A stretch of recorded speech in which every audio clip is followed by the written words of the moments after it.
திமுக கொடியை தூக்கிட்டு போய் வீடு வீடா என்ன சொன்னாங்க தெரியுமா? நீங்க உதயசூரியனுக்கு ஓட்டு போடாட்டியும் பரவாயில்ல. நிர்மலா சீதாராமன் அவர்களை எங்கள் அண்ணன் சந்திக்கல. இது நீங்க வேணுனே அவர் மேல பழிய போடுறீங்க. பெரியார் இனிமே அவரை முன் வச்சு அரசியல் இங்க யாரும் செய்ய முடியாது என்கிற ஒரு நிலையை அண்ணன் செந்தமிழன் சீமான் உருவாக்கினார்.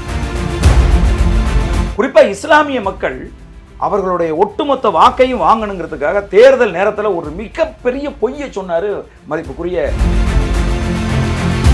இதை நாங்க எண்ணெயிலிருந்து சொல்லிட்டு இருக்கோம், பிறப்புக்கும் எல்லா உயிருக்கும்னு கட்சி தொடங்குன அன்னையிலிருந்து லெட்டர் ஹெட்ல போட்டுட்டு இருக்கோம் நாங்க.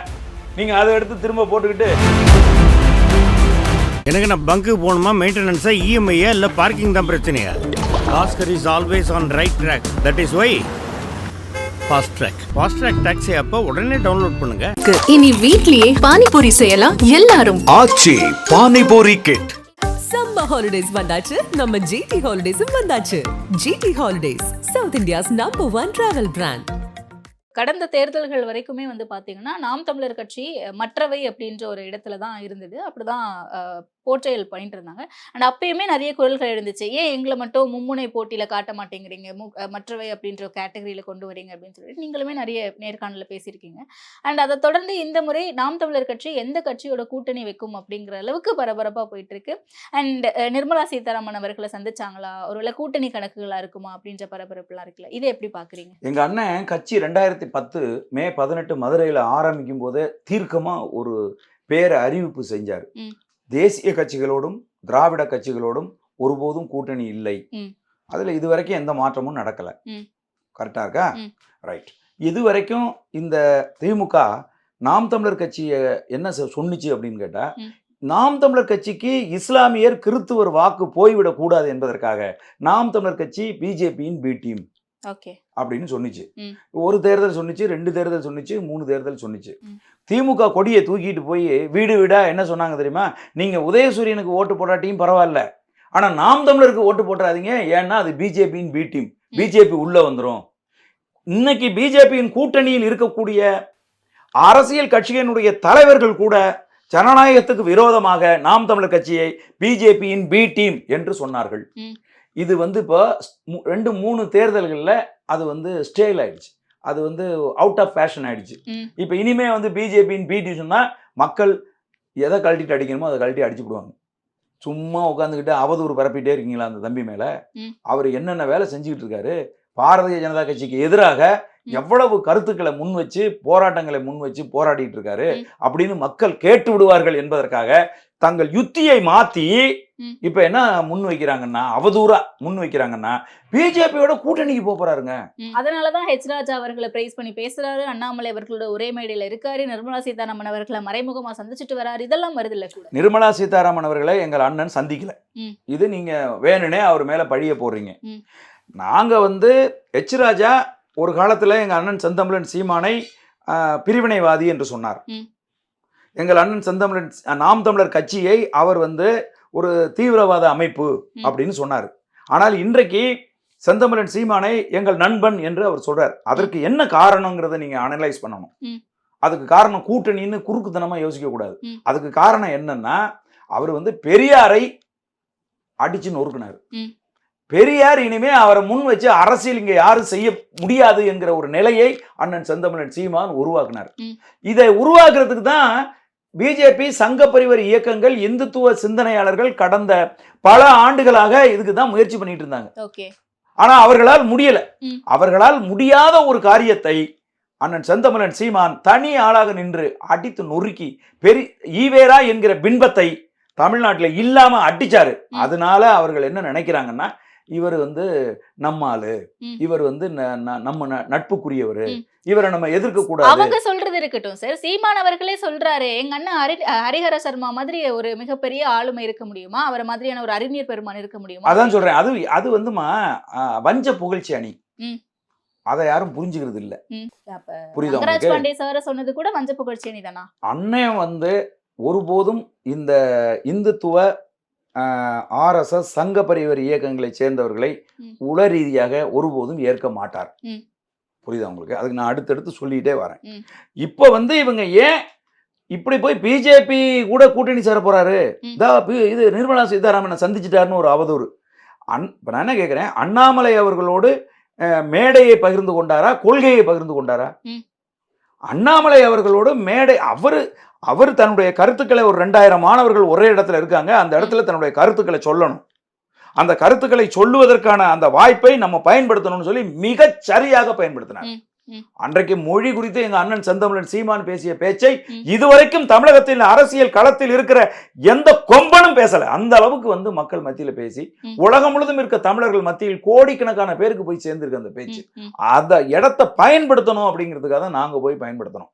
அங்க வச்சு மோடிய பேசலையா, அங்க வச்சு தம்பி அண்ணாமலை அவர்களை தாக்கி பேசலையா அண்ணன்? அவர் தன்னுடைய கருத்து உண்மை என்னவோ அதைத்தான் முன் வச்சு பேசினார். ரைட். இதை ஏன் திமுக செய்யுது? இது கேள்வி. பிஜேபியின் பி டீம்னு திமுக சொன்னிச்சு, இப்ப யுத்தியை மாத்தி பிஜேபி கூட கூட்டணி போறாருங்கிற யுத்தியை ஏன் சொல்லுது? எது வரைக்கும் சொல்லும் அப்படின்னு கேட்டீங்கன்னா, இந்த இஸ்லாமிய கிறித்துவ மக்கள் இன்றைக்கு திமுக மேல ஒரு மிகப்பெரிய அவர்ஷன்ல இருக்காங்க.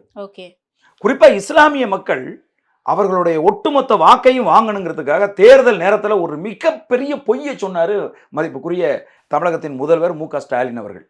என்ன சொன்னார்னா, சிறைக்குள் 10 ஆண்டுகளுக்கு மேலாக இருக்கிற இஸ்லாமிய பெருமக்கள் அப்பாவிகள், அவர்கள் எந்த குற்றமும் செய்யாதவர்கள், அவர்கள் குற்றமற்றவர்கள், அவர்களை போட்டு சிறைக்குள் போட்டு வாட்டுகிறார்கள். நாங்க எங்களுக்கு ஓட்டு போட்டு நாங்க ஜெயிச்சு வந்தோம் அப்படின்னு சொன்னா உறுதியா அவர்கள் அனைவரையும் நாங்கள் விடுதலை செய்வோம் அப்படின்னு சொன்னாரா இல்லையா மு க ஸ்டாலின் அவர்கள்? ஆனால் இன்றைக்கு ஆட்சி அதிகாரத்துக்கு 4 ஆண்டுகள் ஆகுது தங்கச்சி, இதுவரைக்கும் ஒரு இஸ்லாமியரை கூட அவர்கள் விடுதலை செய்யல. ஆகவே இது போல ஒட்டுமொத்தமாக தமிழக அரசு என்பது இஸ்லாமிய கிறித்துவ மக்களுக்கு எதிராகத்தான் எல்லா வேலையுமே செஞ்சுட்டு இருக்காங்க.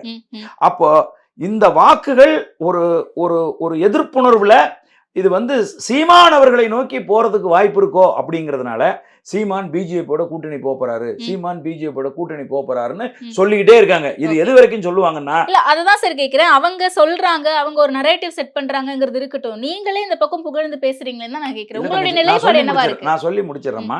இது எது வரைக்கும் சொல்லுவாங்க அப்படின்னு கேட்டீங்கன்னா, நாங்க 234 தொகுதியிலையும் எங்கள் வேட்பாளரை நிறுத்துற வரைக்கும் சொல்லுவாங்க. நாங்க நிறுத்தி முடிச்சதுக்கு அப்புறம் என்ன சொல்லுவாங்க தெரியுமா? சீமான் கூட்டணி போறதுக்கு முயற்சி பண்ணினாரு, ஆனா அவங்க எல்லாம் யாரும் இவரை ஏற்றுக்கல, அவ்வளவு பெரிய தகுதியெல்லாம் அவருக்கு இல்லைங்க, அதனால இவரை யாரும் ஏத்துக்கலங்க, அதனால இவர் தனிச்சு நிக்கிறாருங்க அப்படின்னு சொல்லலன்னா பாருங்க. ஆக நாங்க இயல்பாக யதார்த்தமா தமிழகத்தில் ஒரு அரசியல் நாகரிகத்தை உருவாக்க வேண்டும் என்பதற்காக, ஒரு அரசியல் ஜனநாயகத்தை ஏற்படுத்த வேண்டும்.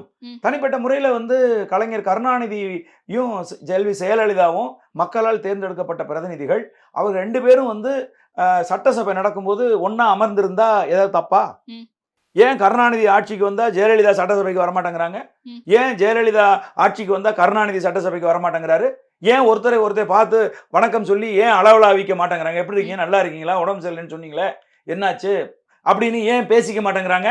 இவங்க சொத்தை இவங்க வாங்கிட்டாங்களா, இவங்க சொத்தை இவங்க புடுங்கிக்கிட்டாங்களா? ஒரு இடத்துல சந்தித்தால் கூட முகத்தை திருப்பிக்கிட்டு போறதுதான் அரசியல் நாகரிகமா? வடநாட்டில எல்லாம் அப்படிதான் நடக்குதா? ஐயா வாஜ்பாய் அவர்கள் இந்தியாவின் பிரதமராக இருக்கிற போது அவருக்கு முட்டியில ஒரு ஆபரேஷன் பண்ணியிருந்தாங்க. பண்ணி முடிச்சு அவர் மருத்துவமனையில இருந்து பாராளுமன்றத்துக்கு வருகிற போது அன்றைக்கு எதிர்க்கட்சி தலைவியா இருந்த சோனியா காந்தி அவர்கள் அவர்கிட்ட நலம் விசாரிக்கிறாங்க. விசாரிக்கும் போது ஒரு காலை மடக்கி கீழே முட்டி போட்டு அவர் முட்டியை இப்படி பண்ணி வலிக்குதான்னு கேட்குறாங்க. அவர் வலிக்கலைங்கிறாரு. அது வீடியோவும் வருது. ஹிந்து எக்ஸ்பிரஸ் போன்ற படங்கள்ல சோனியா முட்டி போட்டு அவர் காலை பிடிச்சிக்கிட்டு இருக்கிறது மாதிரியான ஸ்டில்லு எல்லா இடத்துலையும் வருது. அதுக்காக காங்கிரஸ் கட்சி பாரதிய ஜனதா கிட்ட அடிபணிஞ்சிருச்சுன்னு அர்த்தமா? அதுக்கு அதுதாங்க மனுஷன் நாகரிகம். அரசியல்ல இருக்கிறாங்க அப்படிங்கிறதுக்காக ஒருத்தர் பார்த்துக்க கூடாது, ஒருத்தர் பேசிக்க கூடாது, ஒருத்தர் சந்திக்க கூடாதுங்கிற இருக்கிற இந்த தமிழ்நாட்டில் திராவிட இயக்கங்கள் ஏற்படுத்தி வைத்திருக்கக்கூடிய இந்த அநாகரிகத்தை நாங்கள் அடிச்சு உடைக்கணும், இல்லாம பண்ணணும்னு தான் நான் என் கருத்தை பேசுவதற்கு நான் ஒரு நிகழ்ச்சியில கலந்துக்கிறேன். அதே நிகழ்ச்சியில் அவர் கருத்தை பேசுறதுக்கு அவர் கலந்துட்டு இருக்காரு. அதுக்காக நாங்க 2 பேரும் ஒன்னா ஆயிட்டோம்னா எப்படி? யாரை வச்சு சொல்றீங்க? நாம் தமிழர் கட்சி ஆரம்பிக்கப்பட்ட நாள்ல இருந்து சொல்லுங்க, நாங்கள் தமிழர்கள், நாங்கள் ஒருபோதும் இந்துக்கள் இல்லை அப்படின்னு நாங்க சொல்றோம். நாங்கள் வீர சைவர்கள்ங்கிறோம். இதை விட இந்துத்துவ சக்திகளை எதிர்ப்பதற்கு வேற என்ன வேணும்னு நினைக்கிறீங்க நீங்க? ம், ஆ, ம். இப்படி நாங்கள் தமிழர்கள் இல்லை அப்படின்னு சொல்லுகிற இஸ்லாமிய கிறித்துவ மக்களை நீங்கள் ஒருபோதும் சிறுபான்மையினர் இல்லை, நீங்கள் தமிழ் பேரினத்தின் ஒரு அங்கம், நீங்கள் தமிழர்கள், நீங்கள் மதத்தால் மாறுபட்டவர்களை ஒழிய ம். இனத்தால் நீங்கள் தமிழர்கள் அப்படின்னு நாங்க தான் முதன்னு சொல்றோம். ம். எங்கள் அண்ணன் செந்தமிழன் சீமான் தான் உறக்க சொல்றார். ஓகே. இஸ்லாமியர்கள் எங்கள் குருதி உறவு, ம், ம். எங்களுடைய தமிழ் இனத்தின் பிரதிநிதிகள். ம். கிறித்துவர்கள் அவர்கள் ஒரு மதத்தால் வேற மதத்தை பின்பற்றாங்களே ஒழிய ம். இனத்தால் அவர்கள் தமிழர்கள் நாங்க தான் சொல்றோம். ஓகே. புரியுதுங்களா? அப்புறம் எங்களை எப்படி அவங்க ஏத்துக்குவாங்க? எங்க கொள்கைகளை அவங்க ஏத்துக்குவாங்களா? அப்ப எந்த புள்ளியில சார் நிர்மலா சீதாராமன் அவர்களை சந்திச்சாங்க அப்படின்ற ஒரு தகவல் கசியுது? தங்கச்சி, நான் திரும்ப சொல்றேன், எங்க இருந்து அந்த விஷயம் எழ தொடங்குதுன்னு கேக்குறேன். ஏழவெல்லாம் தொடங்கல. ம். இவங்க போய் பாக்குறாங்க, ம். செங்கோட்டையன் போய் பாக்குறாரு, ம். கனிமொழி போய் பாக்குறாங்க, ம். இவங்க அமைச்சரவையில் இருக்கவங்க எல்லாம் போய் பாக்குறாங்க அந்த அம்மா சென்னைக்கு வரும்போது. ம். அப்ப ஏன் சீமான் பார்த்தாருன்னு சொல்லி விடுவோம்னு சொல்லி விடுறாங்க. ஓகே. புரியுதா உங்களுக்கு? நான் உங்களுக்கு ஒண்ணு கேட்கிறேன், ஊடகவியலாளர் அனைவரையுமே பார்த்து கேட்கிறேன். ம். இந்த கேள்வியை சீமானை பார்த்து கேட்கிற நீங்கள் ம். ஏன் நிர்மலா சீதாராமனை பார்த்து கேட்க கூடாது? ஏன் பாரதிய ஜனதா கட்சிக்காரர்களை பார்த்து கேட்டு நிரூபணம் செய்யக்கூடாது? ம். நீ உண்மையாவே ஊடகவியலாளர்களா நீங்க இருந்தீங்கன்னா இது மாதிரி எழுதுறவர்களை பார்த்து நான் கேட்கிறேன், ஏன் ஒரு சின்ன ஸ்டில் கூட உனக்கு கிடைக்கலையா? ம். அவங்க 2 பேரும் சந்திச்சுட்டாங்கிறதுக்கு எந்த ஆதாரமே உனக்கு கிடைக்கலையா? ம். நான் கேட்கிறேன். நான் தான் சொல்றேன்ல, உனக்கு திராணி தெம்பு இருந்தா ம். நீங்க நிர்மலா சீதாராமனை கேட்கணும். ம். என்ன கேட்கணும்? சீமான் அவர்கள் உங்களை பார்க்க வந்தாரா? நீங்கள் சந்தித்தீர்களா? அவர் இல்லை என்று மறுக்கிறார். ம். நீங்க சொல்லுங்க, உண்மையை சொல்லுங்க. நீங்க அவங்கள போய் கேட்கணும். ம். ரைட், அவரை விடுங்க. இந்த மாதிரி ஈஸி ஆக்சசபிளா அவங்க இருக்க மாட்டேங்கிறாங்கல்ல சார்? கேக்குறதுக்கான வாய்ப்பு ஏன் கிடைச்சதுன்னா பிஜேபியில கேட்டுப்பாங்க. யாருமே இல்லையா? பிஜேபிக்கு செய்தி தொடர்பாளர் இல்லையா? ம். பிஜேபிக்கு மாநில தலைவர் இல்லையா? பிஜேபிக்கு ஏனைய பொறுப்பாளர்கள் யாருமே இல்லையா? ம். அவங்கள்ட்ட கேளுங்க. ம். சீமான்டே வந்து கேக்குறீங்க, நாம் தமிழர் கட்சியில இருக்கிற என் போன்றவர்கள்ட்டே வந்து கேக்குறீங்க. நாங்க தான் இல்லைன்னு சொல்லிட்டோமே. ம். நீங்க வெரிஃபை பண்ணணும். நீங்க நேர்மையான ஊடகம். நான் சொன்னதை இப்ப தந்தி டிவி சொன்னிச்சு, ம். தந்தி டிவி நிரூபிக்கணும்னு முயற்சி பண்ணணுமா இல்லையா? ம். பாலிமர் டிவி சொன்னிச்சு, ம். பாலிமர் முயற்சி பண்ணணும். சன் நியூஸ் சொன்னிச்சு, ம். அவங்க எல்லாம் முயற்சி, புதிய தலைமுறை சொன்னிச்சுல. நீங்க உண்மையாவே யோக்கியமான நேர்மையான ஊடகங்களா இருந்தீங்கன்னா ம். சீமான் பொய் சொல்லுகிறார் என்பதை நிறுவுவதற்கு நீங்கள் முயற்சி செஞ்சிருக்கணுமா இல்லையா? ம். என்ன முயற்சி பண்ணீங்க? நாங்கள் முயற்சி செய்தோம். இந்த பாருங்க, நிர்மலா சீதாராமன் சொல்றாங்க, நான் சீமானும் நானும் சந்தித்தது உண்மைதான், சீமான் என்னை வந்து சந்தித்தார், சீமானிடம் நான் இதெல்லாம் கோரிக்கைகள் வைத்திருக்கிறேன், ம். அவர் ஏன் சந்திக்கலன்னு சொல்றாருன்னு எனக்கு தெரியாது அப்படின்னு அம்மையார் நிர்மலா சீதாராமனை பேட்டி எடுத்து போட வேண்டியதானே? இப்ப எங்க அண்ணன் கேட்கிறாரு, ம். என்ன கேட்கிறாருன்னா, யோ, நான் வந்து ஒரு பாலியல் வழக்கில் விசாரணைக்கு என்னை கூப்பிடுறாங்க காவல் நிலையத்துக்குன்னு சொன்ன போது ஏர்போர்ட்ல இருந்து லைவ் போட்டுட்டு போனீங்கல்ல, ம். நான் வந்து ஒரு மிக முக்கியமான ஒரு பிரச்சனை, பஞ்சமி நில மீட்பு. பஞ்சமி நில மீட்புக்கு நான் வந்து ஆயிரக்கணக்கான மக்களை திரட்டி பல்வேறு சாதி அமைப்புகளை சேர்ந்தவர்கள் எல்லாம் ஒன்றிணைச்சு நான் ஒரு போராட்டம் நடத்தினேன். ஏதாவது ஒரு செய்தி ஊடகத்தில், பிரிண்ட் மீடியாவில் ஏதாவது ஒரு இடத்துல சின்ன செய்தி போட்டிங்களா? ஏதேனும் ஒரு ஊடகம் அதை ஒரு செய்தியாக பதிவு செஞ்சீங்களா? பதிவு செய்யலை. மீனவர்களுடைய பிரச்சனை, இன்னைக்கு சிங்கள இராணுவம் ம். மீனவர்களுடைய படகுகளை அடித்து நொறுக்குது, கொண்டு போய் ஏலம் விடுறான், கடலுக்குள்ள வச்சு சுட்டு கொல்றான், ம். ஒவ்வொரு நாளும் கைது செஞ்சு கொண்டு போய் சிறையில் அடைக்கிறான். இதுக்கு எதிராக இந்திய கவனத்தை திருப்ப வேண்டும் என்பதற்காக ம். ஆயிரக்கணக்கான மக்களை திரட்டி ராமேஸ்வரத்தில் போராட்டம் நடத்தினேன். யாராவது ஒரு ஊடகம் அதை செய்தியா போட்டீங்களா? கான்ட்ரவர்ஷியலா சீதாராமனை சந்திச்சீங்களா இல்லையா, சீதாராமனை சந்திச்சீங்களா இல்லையா, அதுதான் மக்களுக்கான பெரிய விஷயமா? இல்ல சந்திக்கல, கூட்டணி குறித்தான எந்த ஒரு முன்னேற்பாடுகளையும் நாம் தமிழர் கட்சி எடுக்கல. அண்ட் அதற்கான அவசியமும் இல்லை. 234 தொகுதிகளிலும் வேட்பாளர்கள் தயாரா இருக்காங்க. அறிவிப்பு மட்டும்தான் வெளியாகணும். அதற்கான பணிகள் போய்கிட்டு இருக்கு. அறிவிப்பு வெளியாயிடுச்சு தங்கச்சி. இல்ல, ஒரு சில அறிவிப்பு வெளியா இருக்கு. மொத்தமா இன்னும் 60 பேரு நாங்க இங்க பாருங்க, 60 பேரை நாங்க வெளியிட்டுட்டோம். ம். 25 பேரை வந்து பத்திரிகைகள் போட்டுருக்கு. ம். நாங்க இது வரைக்கும் அதிகாரப்பூர்வமா நாம் தமிழர் கட்சி 60 பேர்களை வெளியிட்டிருக்கு. ம், ம், நான் உட்பட 25 பேர்களுடைய பெயர்களை ம். ஊடகங்கள் பதிவு செஞ்சிருக்கு. ம், ம், புரியுதுங்களா? அவங்க வசதிக்கு தானே செஞ்சுக்குவாங்க. ம். 60 பேரையும் போட வேண்டியதானே? ம். புரியுதா நான் சொல்றது? 234 தொகுதியிலையும் முன்கூட்டியே வேட்பாளர்களை போட வேண்டும் என்பதற்காக எங்கள் அண்ணன் செந்தமிழன் சீமான் அவர்கள் ம். கிட்டத்தட்ட 4 முறை கலந்தாய்வு கூட்டங்களை ஒவ்வொரு தொகுதியிலையும் நடத்தியிருக்காரு. ம். ஆகவே 234 தொகுதிக்கும் யார் வேட்பாளர் என்பதை நாங்கள் முடிவு செய்து விட்டோம். ம். ஒவ்வொரு வேட்பாளர் குறித்தும் மறு ஆய்வுகள் செய்து கொண்டிருக்கிறார் அண்ணன். அதனால ஒவ்வொரு வாரமும் ஒரு தொகுதிக்கான வேட்பாளரை நாங்க அறிவிச்சுக்கிட்டே இருக்கோம். அதனால கூட்டணிக்கு போறதா இருந்தா இந்த வேலை மெனக்கெட்டு எதுக்கு எங்க அண்ணன் செய்யணும்? 4 தடவை எதுக்குங்க ஊர் ஊரா போய் தூங்காம ராத்திரி பகலா அலையணும்? சொல்லுங்க, எந்த கட்சி தலைவராவது தமிழ்நாடு முழுசும் 4 தடவை பயணம் பண்ணியிருக்காங்களா கலந்தாய்வுக்கு? இதெல்லாம் ஏன் செய்யணும்? ஒரு கூட்டணிக்கு போறதுன்னா சரி, கூட்டணிக்கு எந்தெந்த தொகுதி போகுதுன்னு தெரியலையே, நமக்கு எத்தனை தொகுதி வரப்போகுதுன்னு தெரியலையே, இதெல்லாம் தெரிஞ்சுக்கிட்டு இந்த வேலையை செய்வோம் அப்படின்னு செய்ய வேண்டியதானே? இப்ப கூட எங்க அண்ணன் ஏன் ஒரே நேரத்தில் இந்த 234 தொகுதியும் அறிவிச்சிருவாரு. அதை அறிவிக்காம அதை திரும்ப திரும்ப மறு ஆய்வு செய்து ஒரு ஆய்வுக்கு உட்படுத்திக்கிட்டே ஏன் இருக்காருன்னா, இன்னும் எங்களுக்கு சின்னம் ஒதுக்கப்படலை. சரி, அப்படியே நம்ம அறிவிச்சாலும் பிள்ளைகள் போய் களத்துல இறங்கி மக்களை சந்திச்சு வாக்கு கேட்கறதுக்கான சின்னம் நம்மள்ட்ட இல்லையேன்னு கொஞ்சம் பொறுமையா இருக்காரு. சின்னம் நாளைக்கு கிடைச்சாலும் நாளைய மறுநாள் நாங்க 234 தொகுதிக்கும் ஆட்களை நாங்கள் அறிவித்து விடுவோம். இதுதான் வந்து உண்மையான நிலைமை. பட் இது டூ ஏர்லியா இல்லையா சார்? இவ்வளவு சீக்கிரம் உங்களுக்கு என்ன பிரச்சனை? உங்களுக்கு என்ன பிரச்சனை? இல்ல நான் கேக்குறேன். இல்ல அதுதான் தங்கச்சி, உங்களுக்கு என்ன, நான் உங்களை சொல்லல. இல்ல பொதுவா ஒரு தொகுதி இருக்கு அப்படின்னா அந்த தொகுதியில திமுக, அதிமுக, பாஜக இவங்க எல்லாம் எந்த மாதிரியான வேட்பாளர்களை நிறுத்துறாங்க அப்படிங்கறத பார்த்துட்டு அதுக்கேற்ற மாதிரி ஸ்ட்ராங்கான ஒரு வேட்பாளர் நம்ம நிறுத்துறது அப்படிங்கறத ஸ்ட்ராட்டஜியா ஒர்க் அவுட் பண்ணிட்டு இருக்காங்க. இதெல்லாம் வந்து இதுகாரம் இருந்த திராவிட சிந்தனையாளரோட திராவிட பாசிச செயல்பாடு. எப்படி வந்து இந்து பாசிசமோ அது மாதிரி இது திராவிட பாசிசம். எங்களுடைய செயல்பாடு அப்படி யாரை நிறுத்துறாங்க, என்ன ஜாதியில நிறுத்துறாங்க, அவர் பணக்காரரா ஏழையா, எத்தனை முறை அவர் ஜெயிச்சாரு, அதெல்லாம் கிடையாது. இப்ப எங்க அண்ணன் என்ன 1000 விளக்கு தொகுதியில நிறுத்தியிருக்காரு. இதையெல்லாம் பார்த்து நிறுத்தினாரா? அந்த தொகுதியில திமுக சார்பில் சென்ற முறை மருத்துவர் எழிலன் அவர்கள் போட்டியிட்டு வென்று இன்றைக்கு சட்டமன்ற உறுப்பினரா அவர் இருக்காரு. இந்த சூழ்நிலையில என்ன வந்து நிறுத்துறாங்க. எனக்கு என்ன பின்புலம் இருக்கு, என்ன ஏன் அங்க நிறுத்தணும், அதெல்லாம் இல்ல. அண்ணன் தகுதியான இடத்தில் தகுதியானவர்களை நிறுத்துவாரு. என்ன கூப்பிட்டு கேட்டா வந்து நிறுத்துறாங்க. ஆய்வு செய்துகிட்டே இருக்காரு, யாரை எங்க நிறுத்தலாம், யாரு எதுக்கு தகுதியான ஆளுன்னு ஆய்வு செய்துகிட்டே இருக்காரு. இரவு பகல் தூங்குறது இல்ல, புரியுதுங்களா? ஒவ்வொரு நாளும் வேலை செய்யறாரு. எவ்வளவு சீக்கிரம் முடியுமோ அவ்வளவு சீக்கிரம் வேட்பாளர்களை நிறுத்தி அந்த தொகுதியில் இருக்கக்கூடிய மக்களுக்கும் நாம் நிறுத்துகிற வேட்பாளர்களுக்குமான ஒரு உறவை ஏற்படுத்த வேண்டும். எனது வேட்பாளர் யார் அப்படிங்கிறது மக்களுக்கு தெரியணும். கூட்டத்தோட கோயிந்தா போடக்கூடாது, புரியுதுங்களா? இப்ப 1000 விளக்கு தொகுதியில நான் தான் நாம் தமிழர் கட்சியினுடைய சட்டமன்ற வேட்பாளர் அப்படிங்கிறது கிட்டத்தட்ட எல்லா மக்களுக்கும் தெரியும். ஏன்னா கடந்த 3 மாதங்களுக்கு மேல நான் களத்துல இருக்கேன், நல்லது கெட்டதுக்கெல்லாம் போறேன், மக்களை சந்திக்கிறேன், டீ கடையில போய் டீ சாப்பிட்றேன், அங்க நிக்கிறேன் இங்க நிக்கிறேன், எல்லாம் நாங்க வேலை செஞ்சுக்கிட்டே இருக்கோம். அப்போ அது போன்ற ஒரு நிலை தமிழ்நாடு முழுசுமே அண்ணன் உருவாக்கிட்டு இருக்காங்க. நாங்கள் எங்கள் கொள்கைகளை முன்வைத்து நாங்கள் களத்துல நிக்க போறோமே ஒழிய நாங்கள் வேற எதையும் முன் வச்சு நாங்கள் களத்துல மதத்தை முன் வச்சு, சாதியை முன் வச்சு, பணத்தை முன் வச்சு, குவாட்டர் கோழி பிரியாணியை முன் வச்சு நாங்க நிறுத்த போறது இல்ல. நாங்க எங்கள் கொள்கைகளை, எங்கள் அண்ணன் செந்தமிழன் சீமான் அவர்கள் சொல்றாருல கொள்கைகள், அவர் பேசுறாருல பேச்சு, அந்த பேச்சை உள்வாங்கி அதை நாங்க திரும்ப மக்கள்கிட்ட கொண்டு போனாவே நாங்கள் வெற்றி அடைஞ்சிருவோம். அந்த ஒரு மனநிலையோட தான் நாங்கள் இன்றைக்கு தேர்தல் களத்தில் இறக்கி விடப்பட்டிருக்கிறோம்.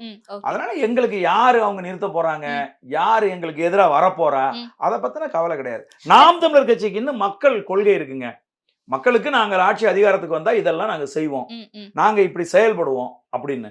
உங்களுக்கு ஒரு சின்ன வித்தியாசம் சொல்றேன் தங்கச்சி.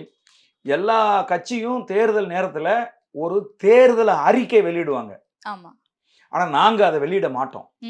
ஏன் அப்படின்னு கேட்டீங்கன்னா, அவங்களுக்கெல்லாம் அந்த தேர்தல் அறிக்கை ஒவ்வொரு தேர்தலுக்கும் மாறும். ஆனா எங்களுக்கு நாங்க வெளியிடுறது தேர்தல் அறிக்கையில ஆட்சி வரைவு. இந்த ஆட்சி வரைவு தேர்தலுக்கு தேர்தல் மாறாது. நாம் தமிழர் கட்சி ஆட்சி அதிகாரத்துக்கு வந்தால் இதுதான் ஆட்சி, இப்படித்தான் நாங்கள் ஆட்சி செய்வோம், இதைத்தான் நாங்கள் செய்வோம். விவசாயம்னா விவசாயத்துக்கு இப்படித்தான் செய்வோம், மின்சாரம்னா மின்சாரத்தை இப்படித்தான் நாங்கள் செயல்படுத்துவோம், போக்குவரத்து துறைனா அதை நாங்கள் இப்படித்தான் செய்வோம் அப்படின்னு ஆட்சி வரவே தான் மக்களுக்கு முன்னாடி நாங்க வச்சுக்கிட்டே இருக்கோம். அதனால நாங்கள் அந்த ஆட்சி வரவை திரும்ப திரும்ப மக்களுக்கு வச்சுக்கிட்டே இருப்போம். மக்கள் ஒரு கட்டத்தில் புரிந்து கொள்வார். நான் கேட்கிறேன் ஒரே ஒரு கேள்வி. இன்றைக்கு தமிழகத்தில் இருக்கிற அரசியல் கட்சி தலைவர்கள்ல, இந்த கூட்டணி கட்சியில இருக்கிற அரசியல் கட்சிகள் இருக்குல்ல, அந்த அரசியல் கட்சிகளில் யாராவது ஒருத்தருக்கு 36 லட்சம் மக்களினுடைய நன்மதிப்பை பெற்ற ஒரு தலைவரை சொல்லுங்க. எங்க அண்ணன் மட்டும் தானே. நான் இன்னொரு பெருமையும் சொல்றேன். கடந்த இந்தியா சுதந்திரம் அடைஞ்ச காலகட்டத்துல இருந்து இன்னைக்கு வரைக்கும் தமிழ் தேசியம் என்கிற கருத்தியல் உயிரோட இருந்துகிட்டே இருக்கு. அந்த தமிழ் தேசியம் என்கிற கருத்தியலை முன்வைத்து 36 லட்சம் மக்களினுடைய நன்மதிப்பை பெற்ற ஒரே தலைவர் எங்கள் அண்ணன் செந்தமிழன் சீமான் மட்டும்தான். இது ஒரு மாற்று அரசியல் சிந்தனை. இந்த மாற்று அரசியல் சிந்தனையை நடைமுறைக்கு கொண்டு வர வேண்டும் என்றால் மக்களுக்கு நிரந்தரமா கொண்டு போய் அதை சேர்க்கணும். இந்த மாற்று அரசியல் சிந்தனை என்பது என்ன என்பதை மக்களுக்கு புரிய வைக்க வேண்டும் சொன்னா கூட்டணியில இருந்துகிட்டு ஒண்ணும் செய்ய முடியாது. இல்ல தனிச்சு நிக்கும் போது 8% வாங்க முடியுது. அப்ப கூட்டணி போனா இன்னும் அதிகமான சதவீத வாக்கு வாங்கி என்ன செய்யறதுமா? ஆட்சி அமைக்கலாம்னு சொல்றாங்கல்ல. யார் அது எப்படி? நீங்க ஏற்கலையா? இல்ல நான் என்ன கேக்குறேன், கூட்டணிக்கு போய் இது வரைக்கும் கூட்டணிக்கு போனவங்க எல்லாம் சாதிச்சது என்ன? உங்க தலைமையில ஒரு கூட்டணின்னு யோசிச்சது கிடையாதா? எங்க தலைமையில கூட்டணினா நாங்கள் முன்வைக்கிற கருத்துக்கள் எல்லாம் ஏற்கனவே யாரோட போறது?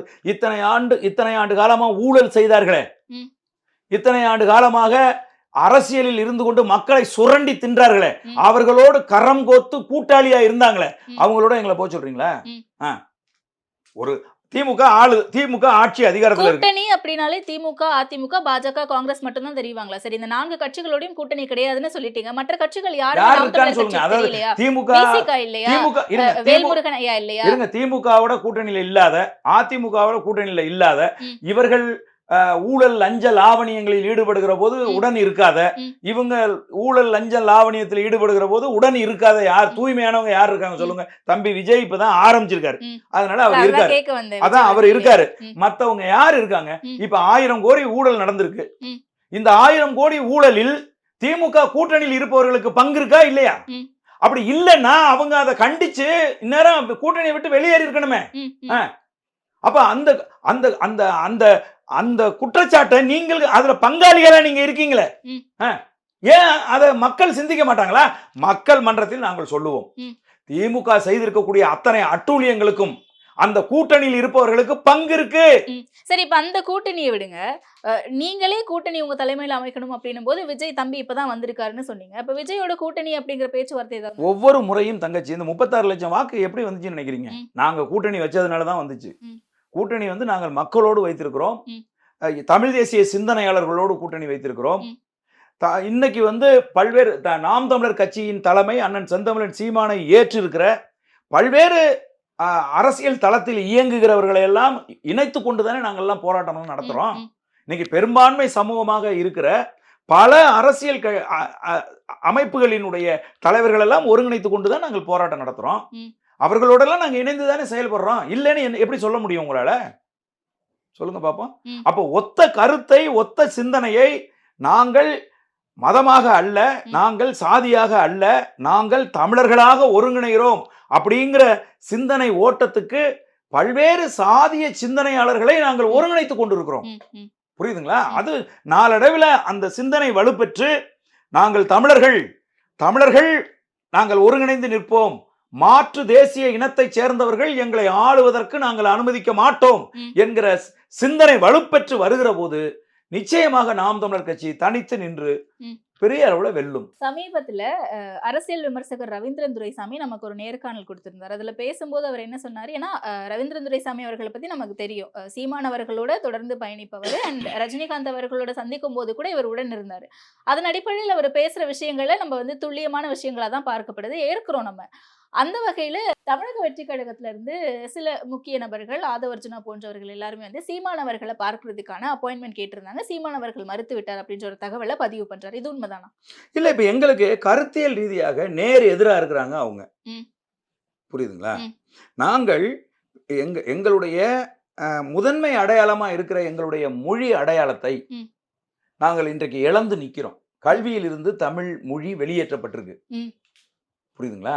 எங்கள் தாய்மொழி தமிழ் மொழியை இழிவு செய்து அதை முடிந்த அளவுக்கு அதை பேச்சு மொழியில கூட அது இருக்கக்கூடாதுன்னு நினைச்ச ஆளு ஈவேரா.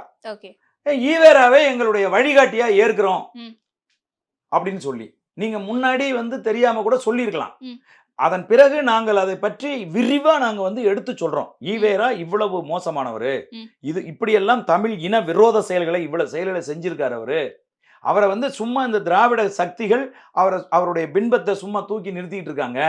அதனால ஈவேரா ஒருபோதும் தமிழர்களுக்கு வழிகாட்டியா இருக்க முடியாது என்பதை நாங்கள் தொடர்ந்து நிரூபணம் செய்த பிறகும் கூட நீங்க ஈவேராவை தூக்கி வச்சுட்டு ஆடுறீங்கன்னா நாங்க எப்படி உங்களை ஏற்க முடியும்?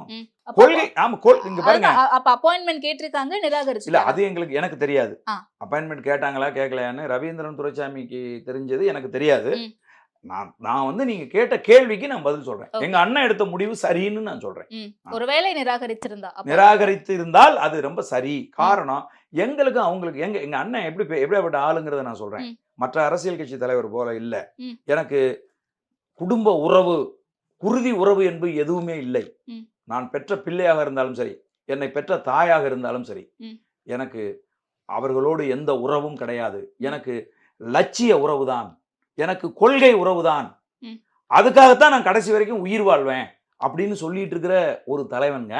அவர்கிட்ட வந்து நீங்க கொஞ்சம் காம்ப்ரமைஸ் பண்ணிக்கங்க, நாங்க வந்து வேற ஒரு கொள்கை உள்ளவங்க, ஆனாலும் நம்ம 2 பேரும் ஒண்ணா இருப்போம் அப்படின்னு வர்றத எங்க அண்ணன் ஒருபோதும் ஏற்க மாட்டார்.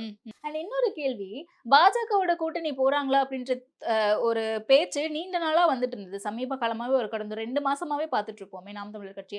ஆனா இது எங்க இருந்து தொடங்குச்சு அப்படின்னா பெரியார் அவர்கள் தான். நீங்க சொன்ன மாதிரி பெரியார் அவர்கள் தான் வந்து நாம் தமிழர் கட்சியும் பாஜகவையும் இணைச்சிட்டாரோ, அவர் தான் சேர்த்து வச்சுட்டாரோ அப்படின்ற ஒரு கருத்தும் பரவலா இருக்குல்ல. இல்ல தங்கச்சி, நீங்க நல்லா நுட்பமா கவனிங்க. பெரியாரை இந்துத்துவ சக்திகள் ஏன் வெறுத்தார்கள்? ஏன்னா அவர் வந்து பிராமின்களை ரொம்ப மோசமா திட்டினாரு. பாம்பை கண்டா விட்டுரு, பாப்பானை கண்டா அடறான்னு சொன்னாரு அப்படின்லாம் சொல்றாங்க.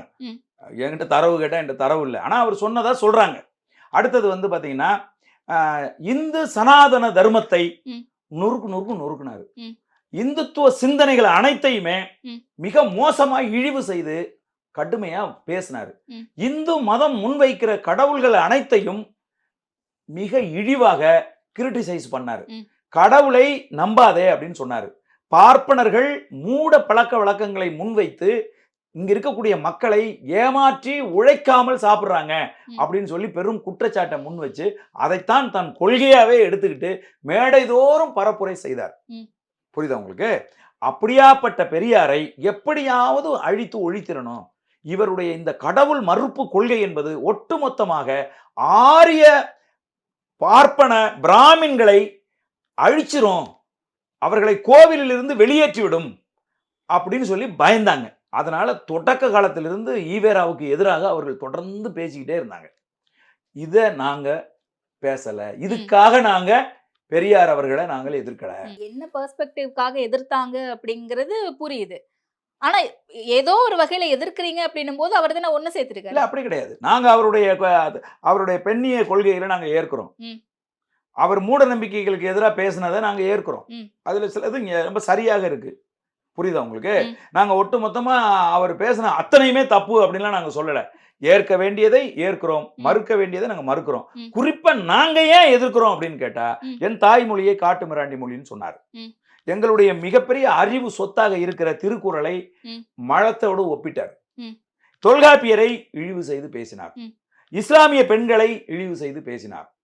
பட்டியல் சமூகத்து பெண்களை ஜாக்கெட் போட்டதுக்காக மிக மோசமாக விமர்சித்தார்.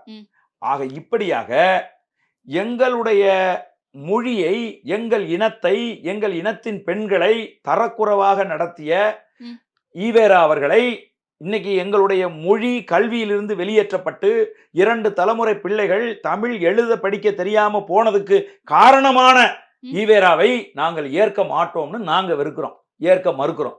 இது ரெண்டுக்கும் பெரிய வித்தியாசம் இருக்கு. புரியுதா உங்களுக்கு? அவங்க வந்து இதை பொதுவா வச்சு ஈவேரா எதிர்ப்புன்னு சொல்லி வச்சுக்கிட்டு அவங்க எங்களை விரும்புறாங்க, எங்களை நேசிக்கிறாங்கன்னு சொன்னீங்கன்னா அதை நாங்க ஏற்க மாட்டோம். எங்களுடைய இன எதிரி RSS, சங்க பரிவர், இந்துத்துவ பிஜேபி எங்களுடைய இன எதிரி. இந்த பாசிச கும்பலை நீங்க கழுத்தை 2ஆ வெட்டினாலும் நாங்கள் ஏற்க மாட்டோம். அதே மாதிரி எங்களுடைய அரசியல் எதிரி, புரியுது? என் மாமன் மச்சான், என் அண்ணன் தம்பி, எங்க சின்னம்மா பெரியம்மா எல்லாரும் திராவிடம் என்று இவர்கள் சொன்னதை நம்பி தெரியாதனமா அந்த பக்கம் போய் நின்றுட்டு இருக்காங்க. அவங்க எங்களுடைய அரசியல் எதிரி. நாளைக்கே அவர்கள் நாங்கள் சொல்லுவதனுடைய தாற்பயத்தை, உண்மையை, நேர்மையை புரிந்து கொண்டு அவங்க திராவிடத்திலிருந்து வெளியேறி தமிழ் தேசியர்களாக நாளைக்கு மாறணும். மாற்றுவதற்காகத்தான் நாங்கள் தொடர்ந்து போராடிட்டே இருக்கோம். ஆகவே அவர்கள் எங்களுடைய அரசியல் எதிரி. இது கிட்டத்தட்ட விஜய் அவர்கள் சொன்ன மாதிரி தான் இருக்கு. ஒரு கையில கொள்கை எதிரி, இன்னொரு பக்கம் அரசியல் எதிரி. ஆமா, அதெல்லாம் சொல்லி கொடுத்ததே நாங்க தான். புரியுதா? வீட்டுல வந்து உட்காந்து இது ஏன் எதுக்குறீங்க, அதை ஏன் எதுக்குறீங்க, இதை ஏன் இப்படி பேசுறீங்க, அதை ஏன் இப்படி பேசுறீங்கன்னு எல்லாத்தையும் கேட்டுட்டு போட்டு அதுக்கெல்லாம் குருநாதரே எங்க அண்ணன் தான். இதை நாங்க என்னையில இருந்து சொல்லிட்டு இருக்கோம், பிறப்புக்கும் எல்லா உயிருக்கும்னு கட்சி தொடங்குன அன்னையில இருந்து லெட்டர் ஹெட்ல போட்டுட்டு இருக்கோம் நாங்க. நீங்க அதை எடுத்து திரும்ப போட்டுக்கிட்டு நீங்க எங்களை வந்து விஜய் போட்டிருக்காரு, அதையே நீங்க போட்டிருக்கீங்கன்னு கேட்டா எப்படி இருக்கும்? அப்படித்தான் இருக்கு. ம். கட்சி தொடங்குறதுல இருந்து சொல்லிட்டு இருக்கோம், எங்க இன எதிரி பிஜேபி, ம். எங்களுடைய கொள்கை எதிரி, அரசியல் அரசியல் எதிரி இந்த திராவிட சக்திகள்னு நாங்க சொல்லிட்டு இருக்கிறோம். ஓகே. நீங்க முந்தா நாள் கட்சி தொடங்கின வந்து அப்ப- சொல்றானுங்கிற இல்ல அதுதான். அப்ப நாம் தமிழர் கட்சியினுடைய கொள்கைகள், அவங்களுடைய வழிமுறைகளை தான் லைட்டா மாத்தி அவங்க யூஸ் பண்றாங்க. ஆமா, அவங்க கட்சி கொடியோட நிறம் என்ன? சிகப்பு மஞ்சள். இதுக்கு முன்னாடி ஏதாவது ஒரு கட்சி அதை வச்சிருக்கா? ம். ஏன்? புரியுதா உங்களுக்கு? ம். இது வந்து ஒரு தமிழ் தேசிய அரசியல்ல எங்களுடைய தமிழர்களுடைய மலர், தமிழ் இனத்தின் மலர் எதுன்னா செங்காந்தல். ம். செங்காந்தல் மலர்ல 2 நிறம் தான் இருக்கும். ஒன்னு வந்து சிகப்பு, இன்னொன்னு மஞ்சள். ம். ஆகவே செங்காந்தல் நிறத்தினுடைய ம். தமிழ் இனத்தினுடைய மலரா இருக்கிற செங்காந்தல் மலரின் நிறத்தை எங்கள் அண்ணன் மேதகுவே பிரபாகரன் அவர்கள் ம். தங்கள் இனத்தின் அடையாளமா அந்த நிறத்தை வச்சார், மஞ்சளையும் சிகப்பையும். அந்த செங்காந்தல் மலரினுடைய அதே வண்ணத்தை தமிழ் தேசியத்தின் அடையாளமா எங்க அண்ணன் செந்தமிழன் சீமான் தமிழ் நிலத்துல முதன்னு இந்த வண்ணத்தை கொண்டு வந்து அரசியல் கட்சியா கொண்டு வரார். ம். சிகப்பு கருப்பிலிருந்து வெளியேறி நாங்கள் மஞ்சள் சிகப்பு என்கிற வண்ணத்துக்கு நாங்க வந்து வர்றோம். புரியுதா உங்களுக்கு? அந்த அடிப்படையில் விஜய் அவர்கள் தன்னுடைய கட்சிக்கு அந்த வண்ணத்தை பயன்படுத்தினது தப்பு இல்லை. ஆனால் அதற்காக நீங்கள் முன் வைத்திருக்கிற வழிகாட்டிகள் இருக்காங்கல்ல, அவங்களெல்லாம் நீங்க மறு ஆய்வு செய்யணும். ஓகே. அப்ப நீங்க தமிழ் தேசிய அரசியலை முன்வைக்க போறீங்கன்னா தமிழ் தேசியம் குறித்த புரிதலை ஏற்படுத்துவதற்கு உங்களுக்கு நீண்ட நாள் ஆகும். ம். இன்னைக்கு நம்ம பார்த்துக்கிட்டு இருக்கோம்ல, எந்த புரிதலும் இல்லாம தானே எல்லாமே இருக்காங்க. வக்குப்பு வாரியம்னா என்ன அப்படின்னு மதிப்புக்குரிய ஆனந்த் அவர்கள்ட்ட கேட்டா அவர் தட்டு தடுமாறி தெரிச்சு ஓடுற லெவலில் இருக்காரு. புரியுதுங்களா? திராவிடம்னா என்னன்னு தம்பிங்கள்ட்ட கேட்டா அவங்க எல்லாம் துரிச்சில ஓடுறாங்க. போராட்டம் நடத்திட்டு இருக்காங்க. போலீஸ்காரங்க வந்தாங்கன்னா கொடியெல்லாம் போட்டு எல்லாம் தெரிச்சு ஓடுறான். அந்த கண்டிஷன்ல இருக்காங்க. அதுக்கு என்ன காரணம் அப்படின்னு கேட்டா அவர்கள் வென்றெடுக்கப்படாமல் இருக்காங்க. 15 ஆண்டு காலமா அண்ணன் செந்தமிழன் சீமான் பேசி பேசி பேசி பேசி இன்னைக்கு நான் கேட்கிறேன், நீங்க அவங்க எந்த கட்சியினுடைய மாநில பொறுப்புல இருக்கக்கூடிய ஒரு பொறுப்பாளர் கூட அவர்களுடைய கொள்கையை ஒரு மணி நேரம் மேடையில் ஏறி பேச முடியாது. ஆனால் எங்கள் மழலை பாசையில் இருக்கிற பையன் இருக்கான், ஒரு பொண்ணு இருக்குன்னு வச்சுங்க, சின்ன மழலை இருக்குன்னு வச்சுங்க, அந்த மழலைகிட்ட மைக்க கொடுத்தீங்கன்னா 1 மணி நேரம் பேசும். நாம் தமிழர் கட்சியின் கொள்கையை பேசும். அப்படியே அதே செந்தமிழன் சீமானின் குரல்ல பேசும், அதே தொனியில பேசும். ஏன்? 15 ஆண்டு காலம் பேசி பேசி பேசி அந்த இளம் பிஞ்சுகள் மனதில் ஒரு மிகப்பெரிய கருத்தியல் தாக்கத்தை எங்க அண்ணன் வந்து ஏற்படுத்தியிருக்காரு. அதெல்லாம் ஏற்படுத்தணும் தம்பி. அப்பதான் அவன் நிப்பான் துணிஞ்சு. இல்லைன்னா போலீஸை பார்த்தாலும் ஓடத்தான் செய்வான். புரியுதா நான் சொல்றது? அதனால எங்களை பொறுத்தளவில் நாங்கள் ஒரு கருத்தியலை ஏற்றிருக்கிறோம். அந்த கருத்தியலை அரசியல் களத்தில் தூக்கி பிடித்து கொண்டு நாங்கள் நிற்கிறோம். அதுல எந்த மாற்று கருத்தும் கிடையாது. There is no compromise in that. Okay. எனக்கு நான் பங்கு போகணுமா, மெயின்டெனன்ஸா, இஎம்ஐயா இல்ல பார்க்கிங் தான் பிரச்சனையா? Oscar is always on right track. That is why fast track taxi அப்ப உடனே டவுன்லோட் பண்ணுங்க. இனி வீட்லயே பானிபூரி செய்யலாம் எல்லாரும். Aachi panipuri kit. Summer holidays வந்தாச்சு, நம்ம ஜிடி ஹாலிடேஸும் வந்தாச்சு. GT holidays, South India's number 1 travel brand.